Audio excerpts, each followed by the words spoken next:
situasi kecewa, situasi berat, situasi merasa sendiri, ditinggalkan, diabaikan, gak punya siapa-siapa, banyak masalah, terbeban, situasi sedih. Dan dalam situasi itu, kunci untuk kita survive, kunci untuk dapat jalan keluar, kunci untuk dapat keajaiban itu cuma satu, husnuzon kepada Allah. Berbaik sangka kepada Allah. Itu kunci, teman-teman. Dan kunci ini adalah kunci paling mudah.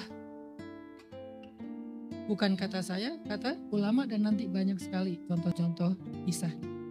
Ternyata yang paling mudah untuk kita mendapatkan kunci keajaiban dalam hidup itu, yang paling mudah karena dia gak butuh effort banget, adalah berbaik sangka kepada Allah. Sangat-sangat tidak butuh effort yang berlebih. Sehingga dengan kita switch sedikit aja pikiran kita yang harus connect dengan, relate dengan hati kita. Gak boleh pikiran kita husnuzon tapi hati enggak. Pikiran bilang Allah baik kok, hati masa sih? Gak connect kan, berarti gak relate ya.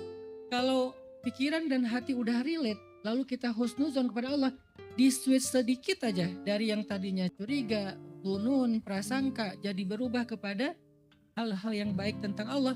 Langsung seketika itu juga Allah merubah situasi kehidupan kita. Jadi merubah situasi kehidupan kita itu semudah merubah pikiran kita tentang Allah, teman-teman. Dan itu dahsyat. Bahwa Allah sayang kita, Allah perhatian sama kita, Allah gak mungkin tega sama kita, bla bla bla. Itu tuh dimunculin sesederhana ngebalikin perasaan dan pikiran kita. Sesederhana itu juga dan semudah itu juga Allah kun fayakun merubah situasi dan keadaan kita. Mudah sekali ternyata. Saya kasih contoh tentang keajaiban husnuzan. Yang ekstrim dulu nih. Nabi pernah bercerita, nanti di hari kiamat ada 4 orang ahli neraka. Yang mereka itu banyak dosa, durhaka, kufur kepada Allah. Mereka itu diazab di dalam api neraka, kemudian setelah sekian lama dikeluarkan dari api neraka. Dikeluarkan dari api neraka untuk dihisap. Apakah dosa mereka udah habis? Ketika 4 orang ini dikeluarkan dari api neraka, kata Nabi, dihisap, ternyata dosa mereka belum habis. Maka kemudian Allah mengatakan, kembalikan mereka ke dalam neraka. Kembalikan mereka ke dalam neraka. Tiba-tiba ketika malaikat menarik mereka ke neraka, salah satu di antara mereka itu noleh ke belakang, melihat ke Allah. Walaupun bagaimana melihat ke Allah, Allah lebih tahu. Dia noleh ke belakang dan mengatakan, ya Rabbi, aku tidak pernah menyangka Engkau akan mengembalikan aku ke dalam api neraka. Karena ketika aku dikeluarkan dari api neraka, aku menyangka Engkau telah mengampuni aku. Engkau akan menyelamatkan aku dari api neraka. Engkau akan masuk aku ke surga setelah ini. Aku gak pernah menyangka Engkau akan mengembalikan aku ke dalam api neraka. Cuma itu kalimatnya, menyangka.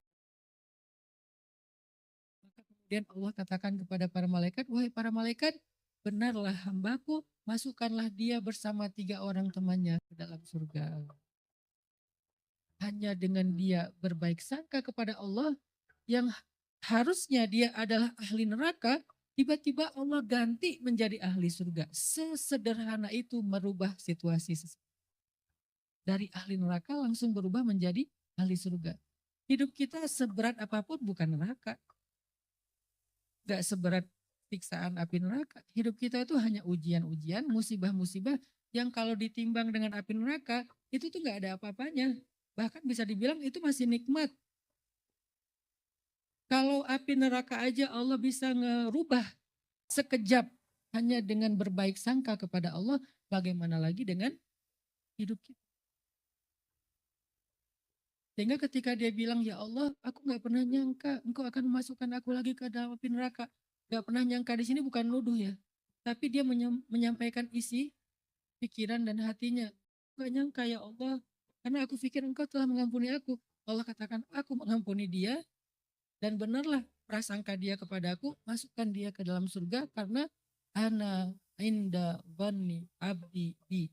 Aku tergantung prasangka hamba kepada aku. Mudah kan bergaul sama Allah? cerita kegeeran tuh nggak ada. Kayaknya aku kegeeran deh. Merasa Allah perhatian ternyata enggak. Merasa Allah kayaknya sayang banget sama aku ternyata enggak. Enggak ada cerita ke Allah tuh kegeeran kitanya tuh enggak ada. Karena semakin baik prasangka kita kepada Allah, maka seperti itulah Allah kepada kita bahkan lebih. Kegeeran itu hanya muncul dalam bergaul dengan manusia. Dan seringnya memang kayak gitu. Memang kitanya aja yang GR. Aku kira dia baik sama aku kira dia bakal maafin aku kira ini kan zon, prasangka kan. Dan kita selalu aku kira yang baik-baik tentang orang lain dan seringnya, walaupun gak selalu, seringnya kecewa. Karena dia ternyata gak kayak gitu.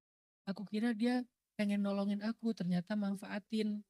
Aku kira dia jujur, ternyata dia dusta. Aku kira dia amanah, ternyata dia khianat. Aku kira dia tulus, ternyata ada udang di balik batu. Aku kira, selalu aku kira yang zon, yang husnuzon, tapi seringnya kecewa. Walaupun kita tetap disuruh berhusnuzon kepada manusia. Tapi beda halnya ketika kita aku kira Allah itu titik, itu beda. Gak akan ada istilah kegeeran. Lo aja yang kegeeran. Emang Allah kayak gitu? Gak ada. Aku tergantung prasangka hambaku kepadaku. Sesederhana itu bergaul sama Allah. Mudah.